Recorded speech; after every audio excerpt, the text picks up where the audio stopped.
Three Eternal Legacies, a story of deeds that never end. In a quiet and peaceful village, there lived a middle-aged man named Abdullah. He wasn't famous for his wealth or status, but for his sincerity and kindness. Every afternoon, Abdullah would gather the village children in the veranda of his modest home to teach them how to read the Quran. He never asked for payment. To him, teaching the words of Allah was an honor, not a job. "Knowledge of the Quran is light," he often said, "and if that light goes out, who will rekindle it?" Aside from teaching, Abdullah loved to do good deeds silently. After each harvest from his small garden, he would set aside a portion of his produce. Bit by bit, he saved enough to build a small well near the mosque, so that anyone can drink and make wudu easily, he said with a warm smile. When the dry season came, that well became the main source of clean water for the entire community. People would line up with gratitude, thankful for the water that never stopped flowing. Abdullah was also a loving and patient father. He raised his children with care, especially his youngest son, Hassan. Every night, he would sit with them, speaking gently about life and the hereafter.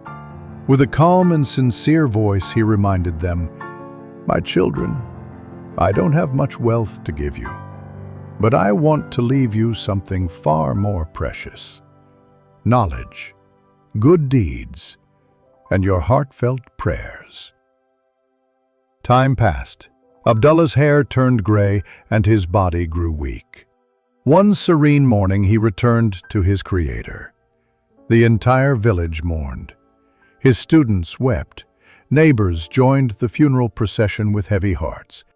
He had left this world, but his influence had not.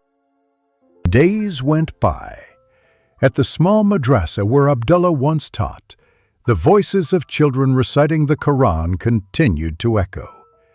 His students, now grown, carried on his teaching methods. The knowledge he shared had taken root and was spreading far beyond him. Meanwhile, the little well near the mosque still poured out clear water. Every day, people came to make wudu, fill their containers, or quench their thirst. With respect, they would say, "This is Ustaz Abdullah's well." The water kept flowing, and so did the rewards of his charity. In his modest home, Hassan grew into a righteous young man. Every night after the Isha prayer, he would sit quietly and raise his hands in prayer. "O Allah, forgive my father. Make his grave spacious. Let his good deeds keep flowing."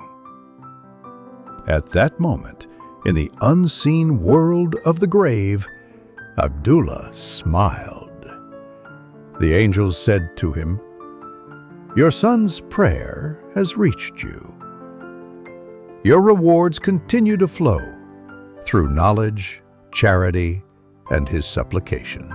The Prophet Muhammad said, "When a person dies, all their deeds come to an end except three: ongoing charity, beneficial knowledge, and a righteous child who prays for them."